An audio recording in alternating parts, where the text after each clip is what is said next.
Dobrý večer, milí diváci. Vy ste si dnes už prežili dereš, vojenskú prokuratúru, ostrú streľbu v palbe, tak si myslíme, že si azda zaslúžite aj takú inú srandu, a síce tú, ktorú vám ponúkajú naši hostia v relácii 7 SRO. Dnes večer našimi hostiami v štúdiu sú pani Kamila Magálová, Julius Gembický, je to nováčik, publicista, Marian Labuda, Stano Dančiak, Rasto Piško a Stano Radič. Ďalší nováčik v tejto relácii. Vítam vás, ako sa cítite ako nováčkovia v relácii? Ja myslím, že sa cítite dobre. Zatiaľ dobré. My tu máme taký zvyk, viete, na začiatku relácie si my niekedy čítame maily, aby sme sa tak potešili a zohriali si naše sebavedomie. Budeme verní tradícii. Zdravím všetkých 7 SRO je pre mňa relax ako remeň. Pracujem v hlbokom lese v Snine. Musel som si kúpiť vreckový televízor za 7 000 korún. Podpísaný drevorúbači Snina. Drevorúbačom kývame a pozdravujeme ich. Milí 7 SRO-sáci, píšem vám prvý mail, ale hneď začnem s kritikou. Táto relácia vôbec nemá úroveň. Nemohli by ste zohnať lepšieho moderátora ako Roba Beňa? Napríklad Joža Pročka, alebo ja neviem. Bol by som rád, keby ste tento mail prečítali v relácii. S pozdravom, Jan Slota a Vladimír Mečiar.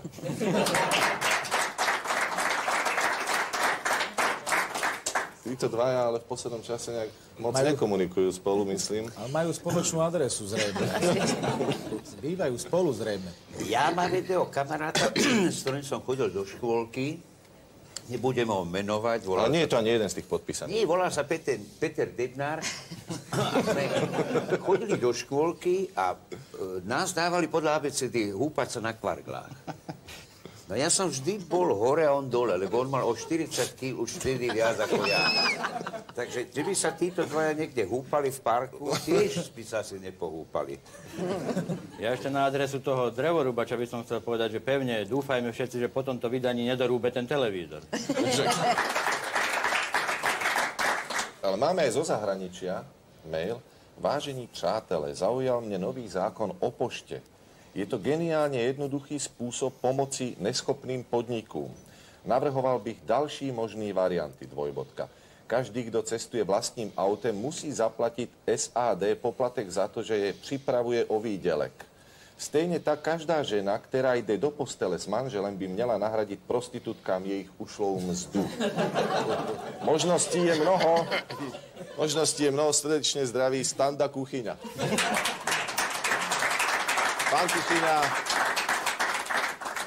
Ten by mal možno platiť zasa ako nejakým kuchárom, keďže sa volá tak, ako sa volá, nejaký príplatok. Ja len na margo tejto novely zákona, alebo tohto zákona vám poviem, že predkladateľ novely Jaroslav Wolf, medzi niektorými novinármi nadzvaný Kocúr, po vlne kritiky uviedol, že je dobré, že zákon bol schválený, pretože sa dá novelizovať.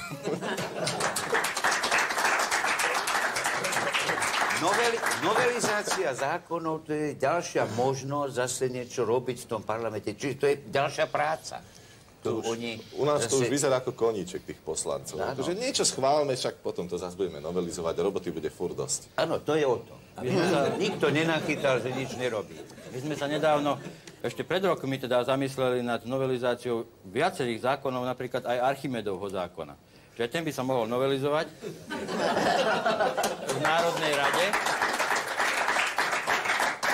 Ja by som mohol citovať aj nové znenie, na ktorom sa všetky politické strany dohodnú. Hej, môžem citovať? Nech sa páči. Tá stará verzia je teleso ponorené do kvapaliny je nadľahčované silou, ktorá sa rovná váhe kvapaliny telesom vytlačenej. Prosím vás, zatlieskajte mu. To nikto nečakal. No a po novelizácii Národnou radou ten zákon vyzerá asi tak, že niečo neponorené do ničoho nie je veľmi nadľahčované a nie je ani ničím vytlačené.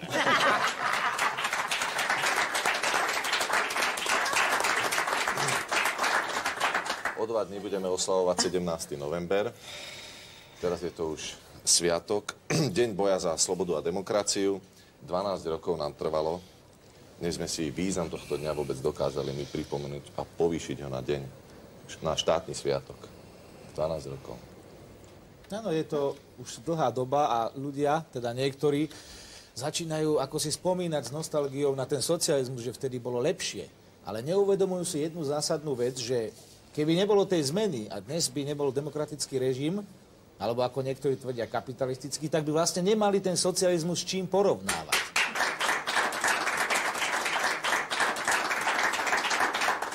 Ja napríklad som rada, že sa to tu zmenilo, pretože pamätám si na televízne programy, ktoré boli dosť jednotvárne až na tie pondelkové inscenácie, ktoré bohužiaľ nie sú ani teraz, keď sú súkromné televízie, ale viem, že boli veľmi nudné, ale na niečo to bolo predsa len dobré, lebo ja si pamätám, že pri jednej nedeľnej chvíľke poézie sme s mužom splodili syna. Veľmi poetické. Taká poetická rodina. Áno, recitoval muž, ale nebudem ho menovať.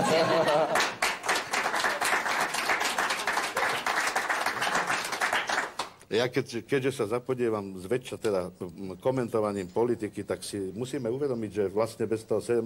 novembra by sme nemali ani ex-štátnika Ľuptáka, nemali by sme v podstate ani starého, ktorý by asi nebol zišiel, ale odišiel z Nemšovej. A možno, že ani mladý by nebol vyšiel z Beňovej, z Bešeňovej. Nemali by sme ani Beverly Hills, na ktoré sa dívame dodnes v králikárni. Veľa sa to zmenilo. Veľa.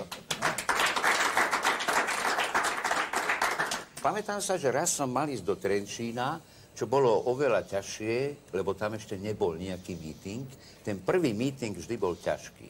V tom meste, kde neboli vysokoškoláci, prísť tam a komunikovať poprvý raz s námestím, proste s divákmi. No a vtedy som si myslel, že bude dobre, keď so mnou pôjde niekto, kto sa tam narodil. A tak som si spomenul na Idu Rapajčovú, svoju kolegyňu, a vtedy som zistil, aké je úžasné to herectvo, čo sa všetko dá urobiť. Ona mi ochorela v telefóne.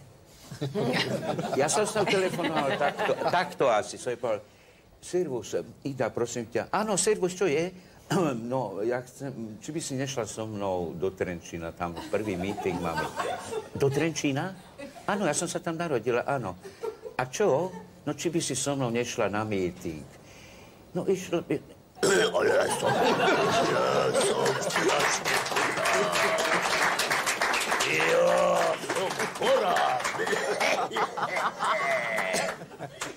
Takže aj takéto momenty sa stávali. No a my sme tam išli a zhodou okolností tam bol aj Stanko Radič so svojou pani manželkou, bol tam Skrúcaný, ktorý neochorel a tiež sa narodil v Trenčíne. Možno bola prechladnutá zo zakladania Šurianskej výzvy. To je možné. Áno, lebo to už to bolo v takom čase. A ja som tam prišiel a sme tam potom po tom mítingu, ktorý bol veľmi príjemný, aj keď bola veľká zima, potom sme si išli do takej malej vinárničky, sadnú tam nám naliali svažené víno, ako to ja volám. Jazykoveci, pozor na mňa. No a tak som to popíjal a naraz tam prišiel taký nejaký človek a poprosil nás, mohol by som si tu sednúť? A my sme, lebo on tam chodil po tom námestí, v tom Trenčíne, a my sme povedali, nech sa páči. A sedel tam asi hodinu a nič nepovedal. A mne to bolo veľmi nápadné a takto som sa priblížil k Stanovi Radičovi a opýtal som sa ho, prosím ťa, kto to je?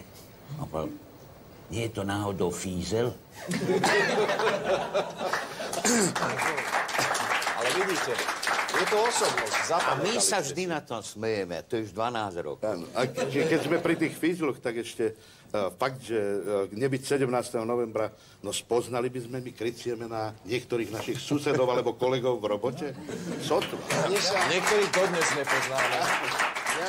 Ja si spomínam, keď už sme pri tomto dátume, taký jeden z mítingov, ktorý bol na námestí, plno ľudí, strašne. A teraz ten moderátor, myslím, že to bol Milan Kňažko, ktorý sa nazbieral a bolo veľké vrece už tých peňazí a tak. A teraz on od toho mikrofónu hovorí, že prosím vám, však tu je pošta. Toto by sme mali odovzdať. Tu sú tie peniaze, nejaký dobrí chlapi, ktorí by toto vrece nás všetkých odniesli. A vedľa mňa stála jedna Rómka, hovorí, ja som dobrý chlap, ja to odnesli.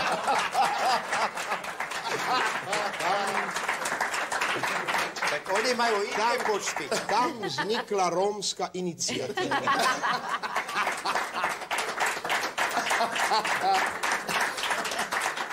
Ja si myslím, že naozaj to bolo obdobie nedostatku tovarov. Tu strašne veľa vecí chýbalo. Napríklad, keď sa blížil Mikuláš, tak buráky boli na dračku, burské oriešky.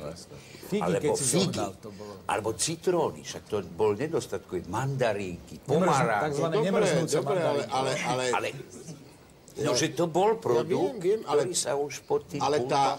tá rozkoš, ktorá bola vtedy, keď si pamätám, keď tie naše ženy prišli šťastné domov, mám citrón. Tak to bolo. A teraz ja viem, čo to je. Oni prichádzajú o ten pocit víťazstva teraz.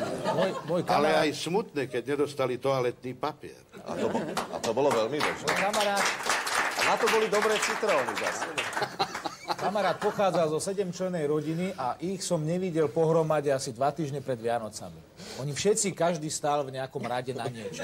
No naozaj, ale potom, keď to zvláčali domov, všetko mali, lebo ten stál na bicykel, ten na korčule, ten na mandarinky a stále sa striedali, iba mama doma varila. Oni sa najedli a zas utekali stáť na niečo. Jaro Filip to, prepáč, veľmi presne charakterizoval, že my sme boli krajina, kde bolo najviac detí na jeden banán. Ja som pochopil, že v inom systéme žijeme. Sa všetci pamätáte, vtedy, keď ste prišli do obchodu, museli ste povedať, dobrý deň, nemáte náhodou.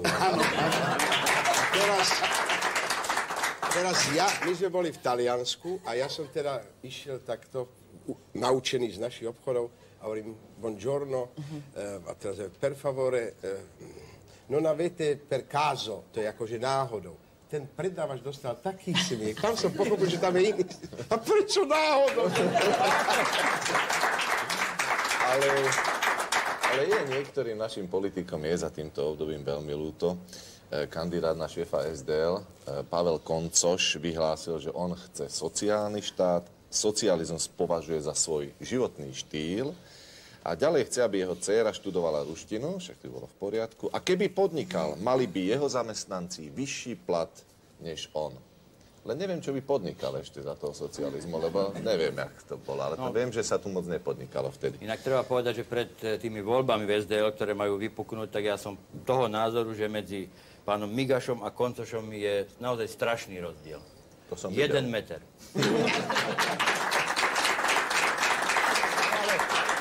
Oni niekedy, keď idú okolo seba, sa ani nevidia. Ale oni majú čosi spoločné, predsa len, aj keď teda výšku určite nie, ale všimnite si, že celá SDL je postihnutá takými menami, ktoré sa koncia na š, na eš. Fogaš, Migaš, Koncoš, Ondruš, Andráši, Magvaši. Škoda, že ten Vajs nemá mekče na konci. Vajš. Ty už si to rozhodol teraz, nevyhrá to ten Vajs, čo? Asi nie. Predseda bude Koncoš, hej? Koncoš. Republikový výbor strany demokratickej ľavice Toto začína dramaticky. prijal úžasnú vec, chartu morálnych princípov v politike strany. Ako uviedol na tlačovej besede podpredseda Ľubomír Andráši, dokument obsahuje okrem etických zásad aj odporúčanie pre členov SDL, ako sa zachovať v prípade, že pravidlá politickej morálky porušia. Funkcionári si vraj budú musieť dať pozor na alkohol a drogy. Zrejme ten detektor, ktorý tam je, keď sa vchádza do parlamentu, ten nefunguje. Však To je iba lakový. On by mal tam na tej obraze, pozri, už nese drogy. Ja si myslím, že ten alkohol šarapatil aj pri príprave toho uznesenia už.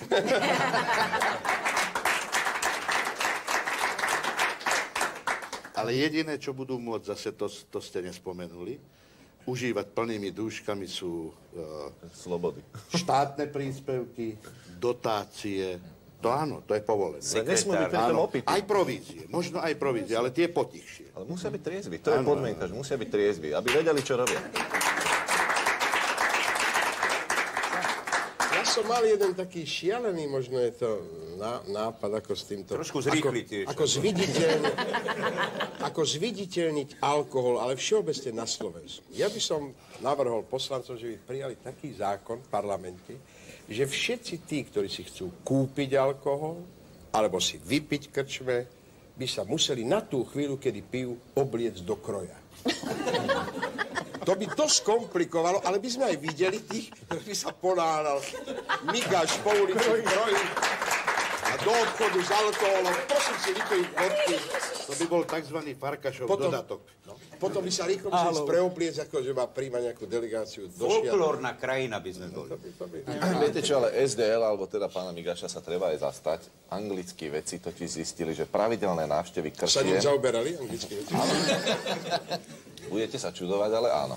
Zistili, že pravidelné návštevy krčiem pomáhajú mužom regulovať stres súvisiaci s moderným životom a sú nevyhnutné pre ich psychickú pohodu.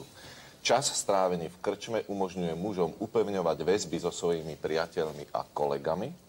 Muži potrebujú čas na oddych rovnako ako ženy a sú vďaka tomu mentálne zdravší, tvrdia vedci.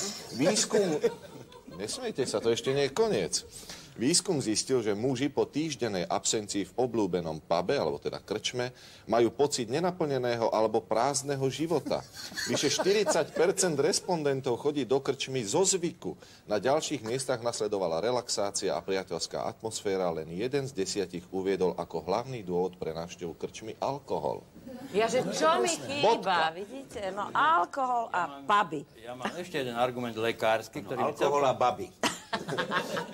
Je tu ešte jeden argument lekársky, ktorý mi celkom vážne hovoril jeden môj kamarát ortopéd, lebo mnohí máme problémy s chrbticou, aj s krčnou a tak, a on hovoril, že naši dedovia a otcovia preto nemali problémy s chrbticou, krčnou, lebo prišli do krčmy, takto sa posadili a debatovali. Čiže je to zdravé.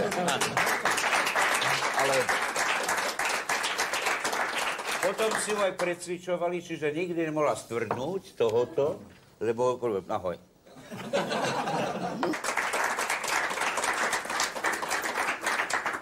Len aby ste vedeli, už aj nadané deti potrebujú poradňu. A spolu s nimi aj ich rodičia, ktorí vďaka ním často prežívajú neuveriteľné peripetie, tak napríklad matka dnes už 15-ročného syna, ktorý od predškolského veku plynulo číta a píše v 4 jazykoch pre istý denník, uviedla: Chcel byť vesmírnym lekárom, teraz už nechce byť ničím, už chce len zametať ulice.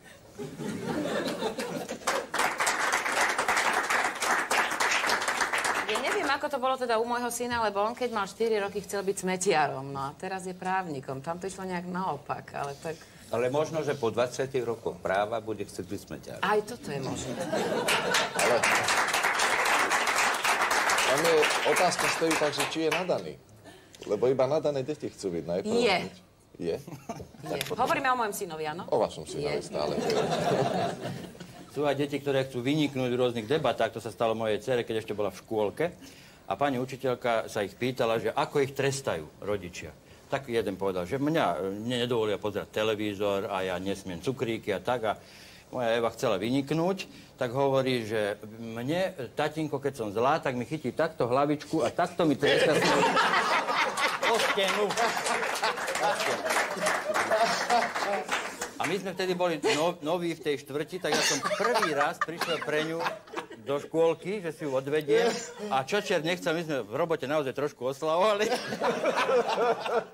Tak som nebol celkom v poriadku, ona mi ju nedala, tá učiteľka.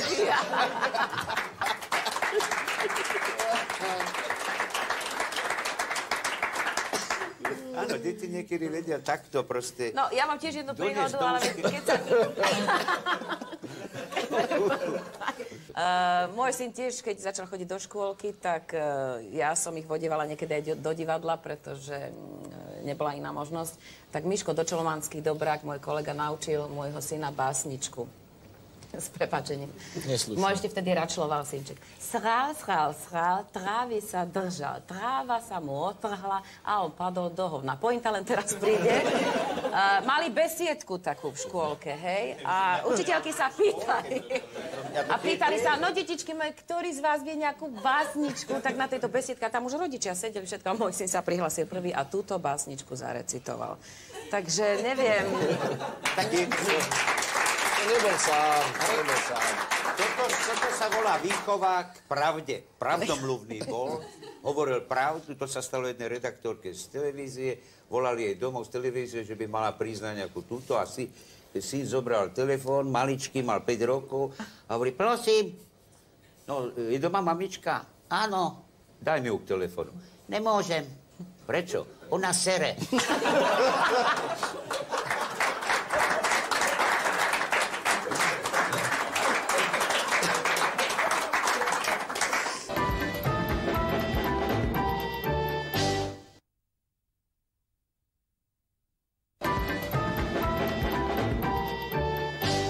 Občas sa predsa len tým našim poslancom niečo podarí schváliť, čo vyzerá, že aj má zmysel. Zväčša to ale nemá dlhú životnosť. Minulý týždeň totiž schválili návrhy zákonov, ktorými znižujú daňové zaťaženie poslanec Ivan Gašparovič, ale naznačil, že HZDS po voľbách, ak sa dostane k moci, navrhne zvýšenie daní. Bum. Tak HZD si to môže dovoliť, lebo nezamestnaní, dôchodcovia, tunelári dane platiť nemusia, nie? Platíme ich len my, čo robíme. Čo tým chceš povedať? Že to je, povedzme si otvorene, taká prevažná volická základňa ty zase HZDS. rípeš. No nerípem, hovorím pravdu. Mimoriadne. Ty si už mal svojho času ochranu, čo? Áno. Ale som stále v kontakte s tým človekom ešte. A momentálne nezamestnaný, víš?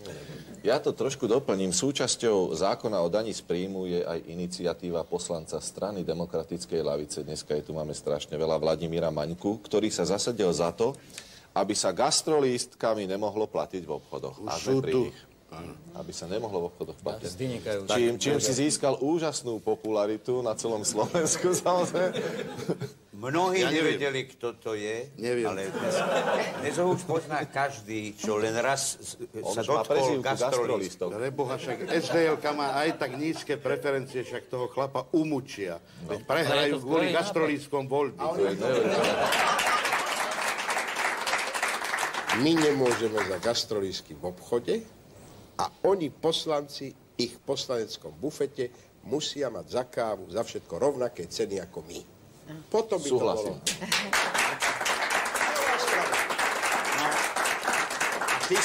Ty si tam už bol na káve. Počul, že oni Pozor, ja by som sa ich za každú cenu zastal veľmi tvrdo teraz, aj pána poslanca, ktorý to navrhoval. To je skvelý nápad, si neuvedomujete? Odpadne napríklad úplná byrokracia s tými gastrolístkami. Postupne sa dostaneme do štádia, že budeme jesť rovno tie gastrolístky. Aj sa bude piec pred Vianocami z gastrolístkového cesta. A mohli by sa... A na jeseň, keď opadajú listy, mohli by sme ich dávať normálne na stromy. A potom by sme mali aj taký gastro nejaký... Že padá gastrolístie, by sme hovorili. Ale viete čo? To môže súvisieť s tým morálnym kódexom SDL a s tým alkoholom, pretože vlastne pán Maňka argumentoval, že niektorí to zneužívajú, tie gastrolistky na nákup alkoholu a cigariet, takže to má istú súvislosť s týmto morálnym Ja kódexom. som počul, že aj brúsle si môžeš... Do gastrolístkov sa dá ušúľať, ja som to skúšal, keď máš tabak, takže niektorých rovno aj fajčia. Niektoré v striptízových baroch dokonca to dávali tým stripterkám aj na do tých diaľnici som gatiek. videl tam tým dámam. Dávali gastrolistky. Dokonca niektorí... Vraj sa nesmie vrácať z toho peniaze. Vydávať, áno. Vydávať. Čiže on keď zaplatí a ona napríklad nestala za to teraz... Ale čo mu vydá?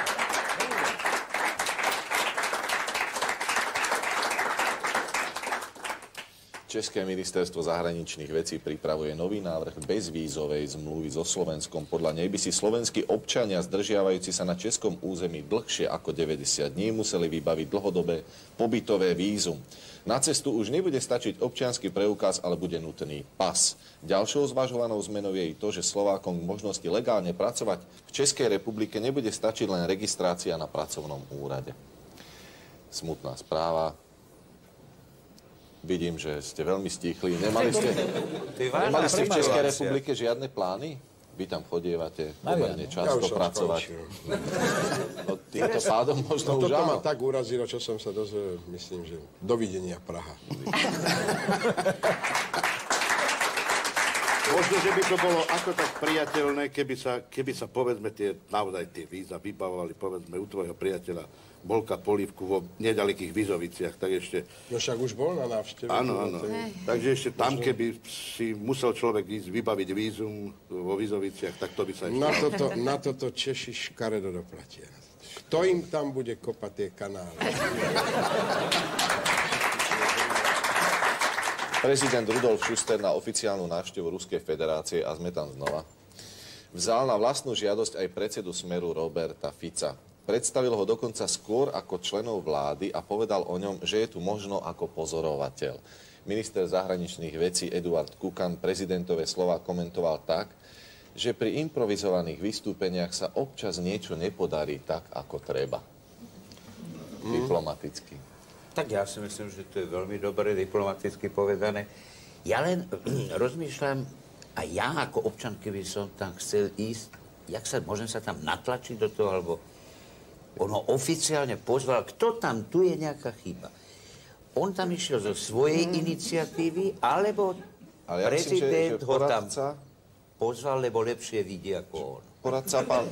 Ako pozorovateľ, akože viac si zapamätá, ako keď sa pozoruje. Ale možno, že Fico to dal na pravú mieru a povedal, že nie, on je tam pozorovateľ, že Schuster je tam ako pozorovateľ. Ja si myslím, že pán prezident by postupne, však ešte bude dosť dlho prezidentom, všetkých občanov mal vyviesť. Postupne predstavovať takto ako Fico, mňa, všetkých vás, brať do lietadiel po svete a vždy do Brazílie. To je pán, tomu prezidentovi, to je pán Piško. Pozorovateľ. A to je pani Magda. A to znamená, že to všetci sa budú hlásiť u súdu a matematicky, koľko by museli byť prezident, aby nás všetkých Slovákov predstavil v zahraničí. Ja by som im mohla navrhnúť, my robíme v našom zariadení taký kurz mladých džentlmenov. Skrytá reklama? Je tam chodím už 2 roky. Kde je kurz asertivity a proste ako správne držať príbor, ako sa kedy ozvať, ako kedy mlčať. Môž si nabrúsiť. Áno, takže ak by mali niektorí páni problémy, veľmi radi ich príjmeme na takýto kurz a ja dúfam, že už z tých čerstvých absolventov niektorí už naozaj vedia čo a ako. Takže ja dúfam, že potom nastúpia títo a že dajú nám vedieť, aký je vonko. Oni môžu byť pozorovatelia, napríklad čo je prezident, tak to chytí to, nechytaj to. Čiže ty pozorovateľ, no jak ho vychová, keď potom sú také spámania. Inak len tak na margo poznamenávam a vrátim sa zároveň k pánovi Ficovi, že pozorovateľ je po anglicky observer.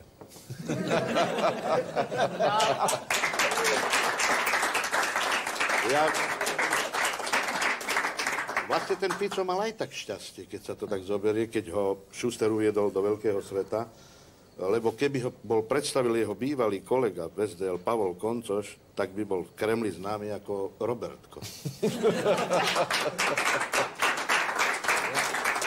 A on ho vraj volá Ficko. Ja sa prihováram, aby rastol. Ale ja som chcel povedať, že... tak skromný. Nie som skromný. Nie je. Chcel som povedať, ja rozmýšľam nad dobrodružnou literatúrou a filmami. Vždycky, keď vidím pána Fica... V tejto relácii, áno, stále si predstavím Indiánov a Vinetu mi vždycky napadne, pretože Indiáni to mali jednoduché. Stretli inú rasu, stretli toho belocha, tak mu povedali vítam bledú tvár. A strašne by ma zaujímalo, ako by ten Vinetu oslovil Fica, keby ho stretol. Musel by povedať, vítam novú, bledú, kedysi červenú, momentálne novú tvár. Veľmi ťažké. Hovorí sa, že medzi sexom a politikou nie je vlastne žiaden rozdiel, že oboje je o tom istom. Ja mám ale sex radšej. Ale niečo na túto tému. Moderátorka erotickej relácie Láskanie Zuzana Belohorcová nafotila pre známy magazín niekoľko aktov. Citát. Niekto o sebe napíše knihu a ja som sa rozhodla pre fotografie. Povedala Zuzana a dodala, že nemá čo skrývať. Lepšie raz vidieť, ako 100-krát počuť. Že? Alebo čítať. A tým je povedané všetko na túto tému. Áno. Lepšie sa pozrieť. Ale to sú také kalendáre, ktoré vyjdú teraz, že tí robotníci Už vyšli. Už vyšli. Oni si to budú aj na budúci rok. Ona poplete Skrínkach to budú mať nalepené. v skrínkach a Ona to bude tam všade. zase otáčať. Iné dni budú. Ona môže pomýliť normálne. A dokreslovať tam budú všeličo. Všeličo. To je výtvarné umenie neuveriteľné. Čo Ľudové potom výtvarné umenie nové vznikne. Inzitné. Normálne už známe inzitné. Istá Ruth Galovajová, nie je podstatné meno, z Birminghamu, má 23 rokov a ako každá mladá dáma v jej veku túži aj ona po láskyplnom vzťahu s oddaným priateľom. Každý, čo je len najmenší náznak zblíženia Ruth s potenciálnym partnerom, však prekazia zúrivé útoky statného králika, ktorého chová vo svojej domácnosti. Energický Zajko Roky už stihol dohnať k úteku 4 potenciálnych nápadníkov. Stačí, aby dotyčný mládenec chytil dievča okolo pliec a králik ho v tom momente mocne uhryzne. Ruth však nedokáže Rockyho zatvoriť len tak do klietky a už tobožne sa ho zbaviť úplne. Tvrdí, že radšej zostane sama dovtedy, pokiaľ sa nenájde niekto, kto sa zapáči nielen jej, ale si získa aj milého Zajka. To je téma pre Kamilu. To je ochrana zvierat. To je vyslovene ochranárska. Ty by si mala teraz na túto tému, pretože... No tak mala by si zadovážiť druhého Zajka. Len aby nebol Zajko Bojko. Keď spomínali, králika nemala na mysli náhodou banskobystrického primátora, nie? To je králik. Možno, že to bude ten druhý Zajko. SDL zase by v tom bola. Treba si ho zadovážiť. Vedeli by ste si tipnúť, čo majú radi slovenskí politici? Poviem vám, v podstate majú radi to isté, čo my všetci, čo všetci smrteľníci sú zbláznení do luxusných víl, aut, dožien, lietadiel, jacht. Istý denník urobil stručný výpočet. Tak napríklad Sergej Kozlík miluje hru na gitare s vlastnou kapelou. Viete, Mečiar bicie, Lexa rytmika, Keltošová sprchu s výrivkou, Slota lietanie na migoch, Šmegnerová poéziu a Moritz dokonca vlastnú manželku a cudzie pekné ženy. Prepáčte, ale sprcha s výrivkou, to bude omyl, lebo sprcha s výrivkou... Možno, že má rada aj sprchu a Váňa s výrivku. výrivkou... Alebo je taká sprcha, čo tak... vidíš, ja som Taká mala... sprchovacie kúda tam má z takých z tých Tam sú... bokov. Mám ho, hej, No tak to je takže, na to ale máš. výrivka je niečo iné. A to to máte Vova nerobí aj s divy. hudbou to máte. Tak... Áno, aj s hudbou. Ale mne sa veľmi páči, že tak... Nedelnou chvíľkou poézie. Tá už bola, to mám zase. Ona tá sprcha sa takto víri. Vlastne... Ale mňa zaujalo to, že pán Moritz ako takto sa pochválil a priznal k svojej manželke, to je ako naozaj chválihodné, ale hovorím to teraz naozaj A úprimne. nemusí to byť pravda. Zase. No veď, to je zase druhá vec, ale počula Nevieme som... všetko, čo oni povedia. Ale počula som ho to povedať prvýkrát, takže zrejme áno. Ja Lebo tiež. poznám aj páry, ktoré to stále proste pertraktujú, že je to úžasné. Pravý opak je pravdou. No ale ja napríklad som počula v jednej relácii, kde bol na návšteve pán Mečiar a pýtali sa ho, kto je jeho najobľúbenejšia herečka. A on na to povedal Kamila Magálová. Ja som sa ani neurazila, lebo že vkus má dobrý, niečo povieš, Mariana? To teda má. Zatlieskame pánovi Mečiarovi. Však Moricov zase obľúbený herec je Stano Dančko. No. On mi o ňom v Dudinciach v bazéne rozprával hodinu. Moritz vám o Dančiakovi. Áno, a to ešte ten pán Moritz nevidel tie moje najnovšie premiéry. Ale nemusíš mu to vrátiť, Zase nemusíš teraz tie hodiny Mečiar, o ja Moritzovi. tiež si myslím, že nevidel tvoje. Lebo on do nášho divadla To nevkročí. nie, Jedine, no tak- keď Hafi mu doniesol ten darček, lebo keď mal 60 rokov, tak mu prišiel blahoželať. Nejakú Ale zbrojnú inak- tematiku, keby ste No hrali. ale ja o Moricovi chcem povedať toľko, naozaj.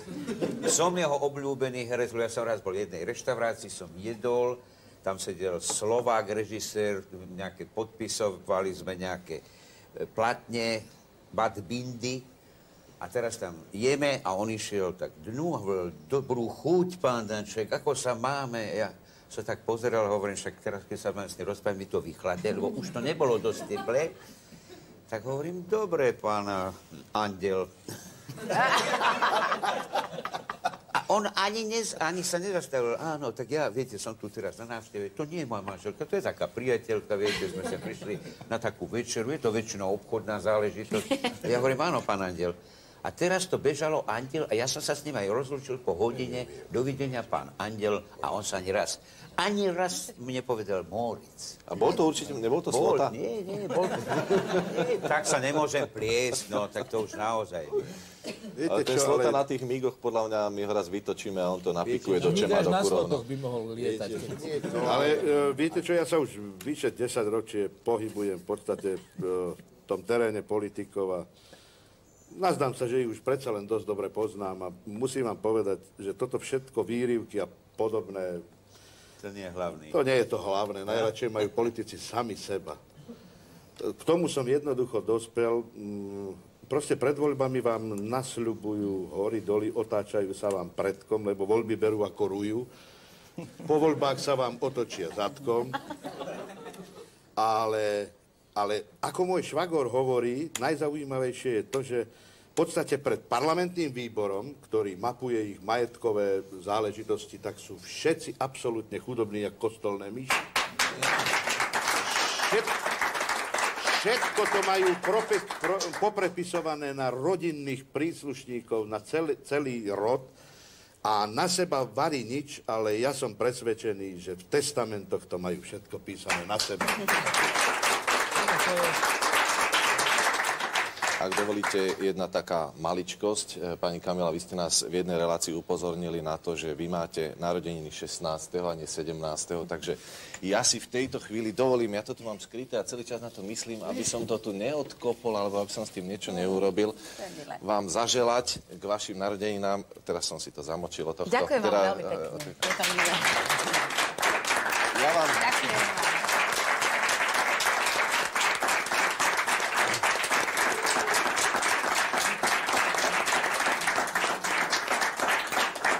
Ja som vám vlastne chcel zaželať dobrú noc k narodeninám. Dávajú nedeľnú chvíľku poezie? Milí diváci, ak sme vás dnes pobavili, tak sme radi. My sme radi, keď nám posielate maily a potom ich tu samozrejme čítame. Takže robte to aj naďalej. Tešíme sa opäť o týždeň. Dovidenia.